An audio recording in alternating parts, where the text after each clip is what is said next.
When fans first saw fullbacks drifting into midfield instead of bombing down the wings, many thought it was a mistake. But it wasn't. It was the birth of a tactical revolution. From 2015 until now, one role has redefined the way football is played: the inverted fullback. But what exactly does it mean, and why has it become such a powerful weapon in the modern game? From Pep Guardiola's Manchester City to Arteta's Arsenal, and even on the international stage, the inverted fullback has changed how teams build attacks, control possession, and defend transitions.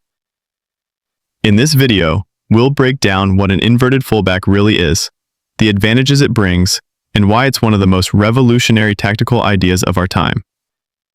So make sure to like, subscribe, and drop a comment. Let's dive straight into the tactics. The inverted fullback role can be traced back to Johan Cruyff's Barcelona in the late 1980s and early 1990s. Rather than asking fullbacks to stay wide and overlap, Cruyff encouraged technically skilled defenders to drift into central midfield. By stepping inside, they created numerical superiority in the middle of the pitch, gave his team greater control of possession, and formed passing triangles that unsettled opponents. This tactical shift added fluidity to Barcelona's style, allowing players to interchange positions and dominate games through ball circulation.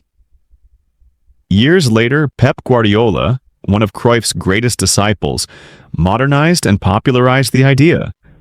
At Barcelona, Bayern Munich, and especially Manchester City, Guardiola refined the inverted fullback role, often using players like Philipp Lahm, Joshua Kimmich, and João Cancelo to move into midfield when in possession.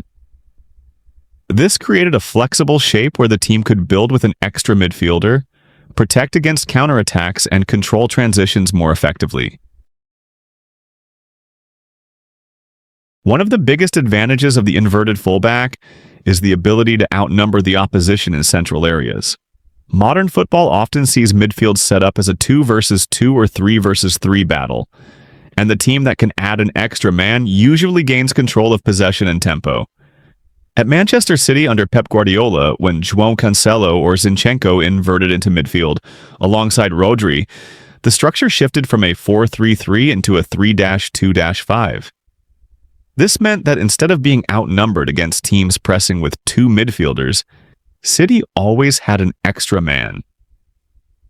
Cancelo often acted like a deep playmaker, giving City passing options to circulate the ball quickly and forcing opponents to either press higher, leaving space in behind, or sit deeper, conceding control of possession. At Bayern Munich under Guardiola, Philipp Lahm and later Joshua Kimmich were used as inverted fullbacks. They stepped into midfield next to Xabi Alonso, creating a constant overload against most opposition pivots. This allowed Bayern to dominate possession in the Bundesliga, with central superiority leading to fluid attacking patterns and relentless pressure.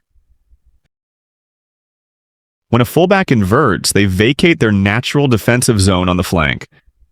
This creates what is often called a rest defense weakness, meaning the team's defensive cover is unbalanced if possession is lost.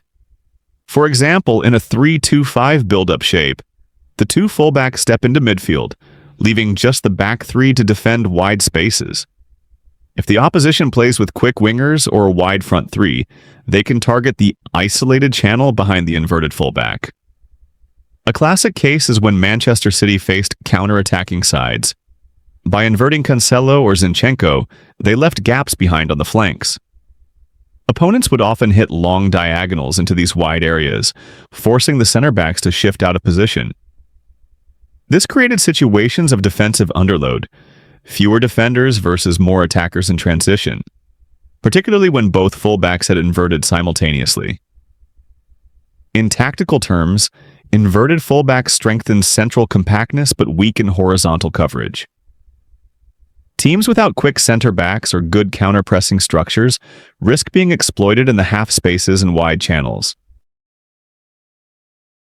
Inverted fullbacks also introduce a degree of predictability. Because the movement is rehearsed and structural, the team's shape can become mechanically fixed.